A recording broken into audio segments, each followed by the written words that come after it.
নমস্কার বন্ধুরা, জারবেরা নিয়ে অনেক কথা হয়। জারবেরা নিয়ে সহজে কিভাবে পরিচর্যা করতে হয় সমস্তটা কিন্তু আমি স্টেপ বাই স্টেপ আমার ইউটিউব চ্যানেল পলাশ বিশ্বাস ভিডিওস আমি দেখাতে থাকছি। তো আপনারা যারা এখনও চ্যানেলটি সাবস্ক্রাইব করেননি, অনুরোধ করবো সাবস্ক্রাইব করার জন্য। প্রতিদিন সন্ধ্যে 6টায় বাগান সংক্রান্ত ভিডিও আপনারা পেয়ে যাবেন। আর অবশ্যই যারা ফেসবুক থেকে দেখছেন তারাও দেখুন। যে সবার প্রথম যে কাজ করতে হবে, যে পুরনো স্টিকগুলো জারবেরার যেগুলো হয়ে গেছে সেগুলো রিমুভ করে দিতে হবে। আর এই গাছটা কেন এরকমভাবে ফুলগুলো মাথা নিচের দিকে করে ফেলেছে জানেন?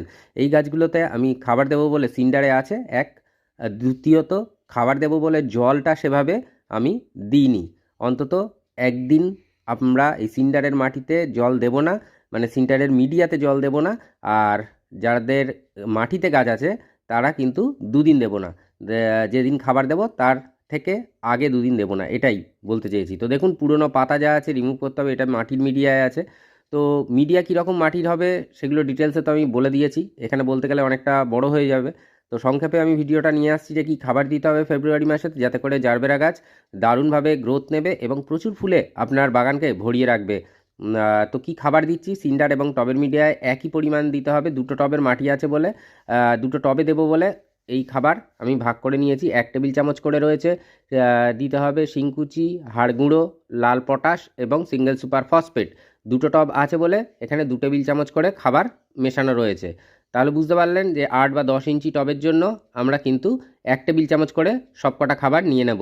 হাড় গুঁড়ো, শিংকুচি, পটাশ এবং সিঙ্গেল সুপার ফসফেট।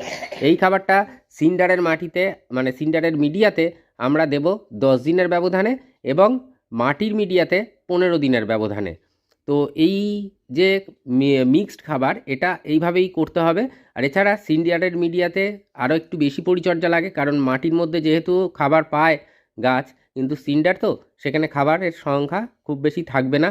এটাই স্বাভাবিক, কারণ সিন্ডার হচ্ছে যেটাকে ঘ্যাঁস বলা হয় সেই জিনিসটা।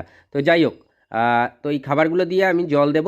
দেওয়ার ঠিক 1 সপ্তাহ পরে আমি কিন্তু হিউমিক অ্যাসিড, যাদের লিকুইড ফর্মেশানে আছে 1 লিটার জলে 1.5 ml, যাদের কাছে ডাস্ট ফর্মেশানে আছে 2 গ্রাম 1 লিটার জলে নিয়ে সেখান থেকে 250 থেকে 300 ml ওই লিকুইড আমরা কিন্তু এই টবের মিডিয়ার মধ্যে দিয়ে দেব। আর গাছের পাতায় এবার কী কী স্প্রে করতে হবে, মাটির মিডিয়াতে 15 দিনের ব্যবধানে এনপিকে 0050 স্প্রে করতে হবে। এবং যাদের সিন্ডারের মিডিয়াতে আছে তারা সপ্তাহে একবার করে এই এনপিকে 0050 আমরা স্প্রে করব। আর অবশ্যই 10 দিনের ব্যবধানে গাছের পাতায় কীটনাশক এবং 15 দিনের ব্যবধানে গাছের পাতায় ফাঙ্গিসাইড, এইগুলো স্প্রে করতে হবে। আর গাছে জল দেওয়ার সময় খেয়াল রাখতে হবে যেন পাতা এবং মিডিয়া একসাথে না ঠেকে থাকে। ব্যাস।